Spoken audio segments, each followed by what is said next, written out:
Sen ölmüyorsun sonsuz. Sen niye kıramıyorsun? Ne tutmak istiyorsun?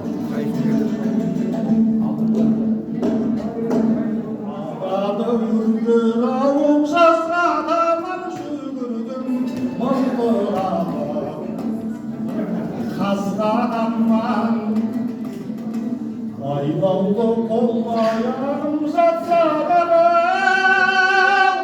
Dumanlar azadan Kızladanmam Aladan illa